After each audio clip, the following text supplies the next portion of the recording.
মনে করুন আপনার কাছে চারটে জিনিস আছে, একটা বাড়ি আছে, একটা গাড়ি আছে, একটা শাড়ি আছে, এক থালা ভাত আছে। এবার এই চারটের মধ্যে কোনটা কোনটা আপনি বাদ দিতে পারেন সেটা ভাবাটা কঠিন। আপনি যদি প্রচণ্ড লোভী লোক হন তাহলে বলবেন যে আমার ভাতও চাই না, শাড়িও চাই না, বাড়িটা যেন থাকে, 2 বছর পরে বাড়ির দাম ডবল হয়ে যাবে, বিক্রি করে দেবো। আর খেতে যে পাবো না ভাত না হলে, সেটা মাথায় ঢুকলো না। আগে তো খাবারটা চাই। সাধারণ লোক হলে বলতো যে আমার বাড়ি দরকার নেই, শাড়িও দরকার নেই, গামছা পরে কাটিয়ে দেবো, গামছা পরে কাটিয়ে দেবো, কিন্তু খেতে না পেলে বাঁচবো কি করে? ওই জন্য খাবারটা আগে দরকার। তাহলে চারটের মধ্যে কোন কোনটা চাই না আর কোনটা চাই, এটা বেছে বলাটায় খুব বুদ্ধি লাগে, বোকা লোকের কাজ নয়।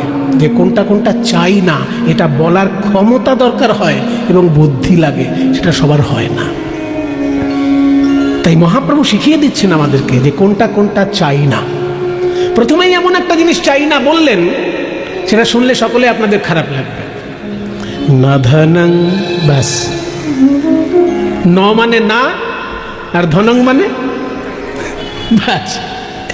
টাকা পয়সা চাই না এটা কেউ কখনো বলতে পারে? কেউ বলতে পারে না। সাধারণ সংসারী লোক যদি টাকা পয়সা না জমায় তাহলে সে মহাপাপী। কিছু কিছু কথা বলে ফেলবো যা শুনে আপনাদের খারাপও লাগতে পারে, ভালোও লাগতে পারে, কিন্তু প্রচণ্ড বাস্তব। সংসারী লোক যদি পয়সা না জমায় সে পাপ করছে, আর সন্ন্যাসী লোক যদি পয়সা জমায় তাহলে সে পাপ করছে। এটা আমার কথা নয়, চৈতন্য মহাপ্রভুর কথা।